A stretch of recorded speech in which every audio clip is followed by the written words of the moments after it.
درویش مطالعے سے زیادہ آبزرویشن پر بلیو کرتے ہیں اور تقریباً سارے درویش ٹریولرز بھی ہوتے ہیں، اور یہی کچھ پیر مہر علی شاہ نے بھی کیا۔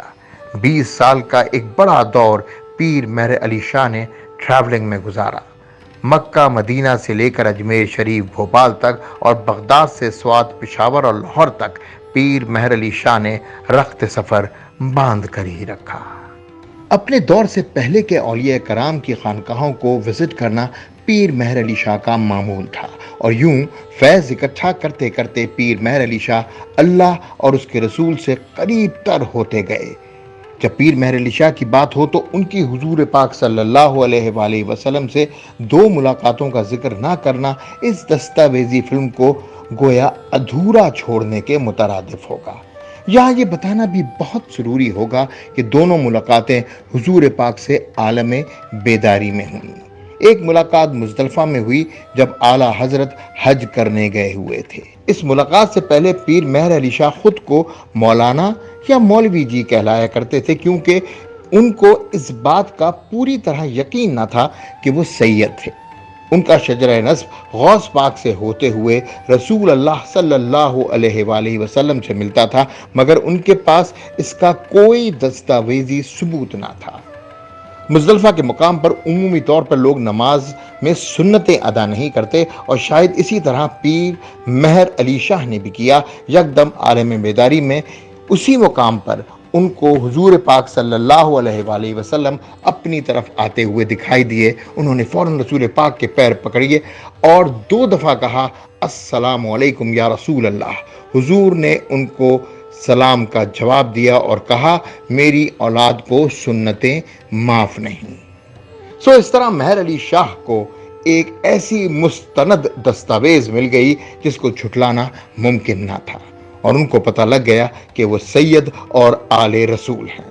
اس ملاقات کے بعد پیر مہر علی شاہ نے غوث پاک کے گدی نشین سے بغداد جا کر ایک مستند سند بھی حاصل کی، جس پر مہر غوث پاک کندہ تھی، اور بقول اس تحریر کے پیر مہر علی سید اور آل رسول ہیں۔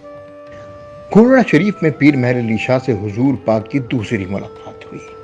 عشقاباد کے پیچھے ایک بڑے سے درخت کے نیچے پیر مہر علی شاہ تشریف فرما تھے کہ ان کو سامنے سے حضور پاک اپنی طرف آتے ہوئے نظر آئے۔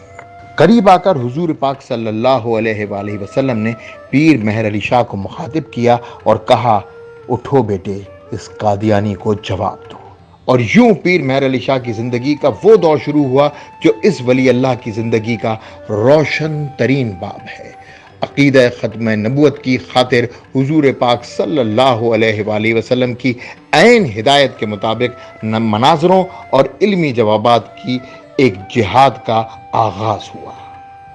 یوں تو مرزا غلام احمد قادیانی خطوط اور جوابات کے ذریعے مناظروں کی دعوت دیتا رہا، لیکن اعلیٰ حضرت کے سامنے آنے سے خوفزدہ رہا اور ہیلے بہانوں سے بات کو ٹالتا رہا۔ آخر لاہور کی بادشاہی مسجد میں ایک بڑے مناظرے کا فیصلہ ہوا، جس پر پیر مہر علی شاہ رضامند ہوئے اور روانہ بھی۔ آپ کا یہ سفر ٹرین پر تھا۔ ہر اسٹیشن پہ رک کر ہزاروں بلکہ لاکھوں کے کراؤڈ کو ختم نبوت کا درس اور قادیانی کی شر سے پردہ اٹھاتے رہے، اور آپ لاہور پہنچ گئے۔ آپ کا لاہور پہنچنا تھا کہ قادیانی نے اپنے حواریوں کے ساتھ وہاں سے فرار ہونے میں فلا جانی اور یہ بہانہ بنایا کہ اس کو آپ سے اپنی جان کا خطرہ ہے، جبکہ مقصد اپنی جان اور دکان کو بچانا تھا۔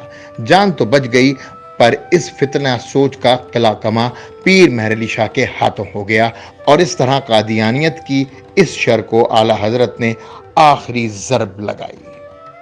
پیر مہر علی شاہ کی زندگی کا طرہ امتیاز ان کا وحدت الوجود میں مطالعہ تھا۔ جیسا کہ میں نے اپنے پچھلے ولاگ جو کہ میں نے پیر مہر علی شاہ پر کیا تھا، ان کا تعلق ابن عربی کے ساتھ بتایا تھا، اور ساتھ یہ بھی بتایا تھا کہ ابن عربی جو کہ ارطغرل غازی کی تلوار کے پیچھے ایک اسپرچول پاور تھے، وحدت الوجود کے بانی مانے جاتے ہیں۔ درویشی کی شروعات، یا یوں کہیے کہ اللہ کی تلاش کی شروعات وحدت الشہود سے شروع ہوتی ہے اور وحدت الوجود تک جا پہنچتی ہے۔